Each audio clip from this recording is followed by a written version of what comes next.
Hello guys, welcome back to my channel. अज आप मसीली खीर बनानी सीखांगे जिन्होंने आप सेवियां कहते हैं और देखते हैं किस तरीके नाल। एक पैन में आप देसी घ्यो ऐड कर लेंगे थोड़ा जा, तो सेवियां जड़ियां उन्होंने तोड़ के पा देंगे, तो उन्होंने थोड़ा टाइम रोस्ट करांगे। जो ये चंगी तरह रोस्ट हो जाए, कलर चेंज कर लैन, उन्हें तक इन्होंने आप रोस्ट करना है घ्यो दे विच।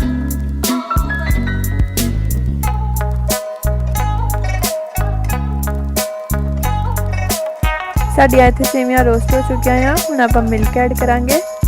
ध्यान नाल ऐड करना मिल्क, क्योंकि यह बहुत बाहर निकलता है, छिट्टे पै सकते हैं क्योंकि गर्म है काफ़ी।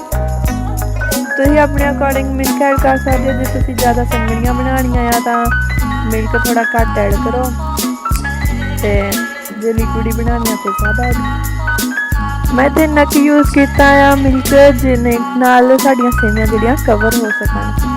ਹੁਣ ਇਹਨਾਂ ਨੂੰ ਆਪਾਂ ਚੰਗੀ ਤਰ੍ਹਾਂ ਬੋਇਲ ਕਰ ਲਾਂਗੇ। ਜਦੋਂ ਸਾਡੇ ਦੁੱਧ 'ਚ ਬੋਇਲ ਆ ਗਿਆ, ਫਿਰ ਆਪਾਂ ਸ਼ੂਗਰ ਐਡ ਕਰਾਂਗੇ। ਸ਼ੂਗਰ ਵੀ ਤੁਸੀਂ ਆਪਣੇ ਟੇਸਟ ਦੇ ਅਕੋਰਡਿੰਗ ਐਡ ਕਰ ਸਕਦੇ ਹੋ, ਵੱਧ ਘੱਟ।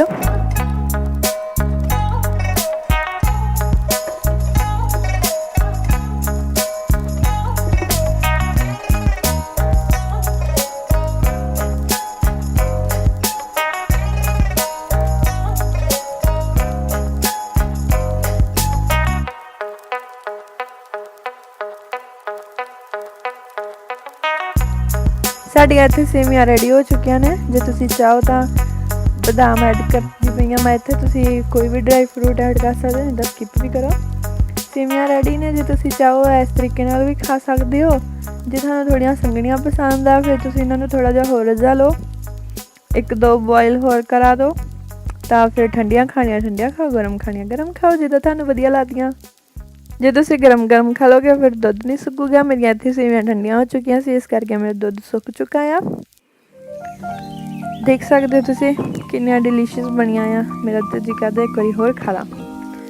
खा के बना के जरूर देखियो। Bye bye, take care. Next video च मिलदे। Please like share and subscribe. Thank you for watching. Bye.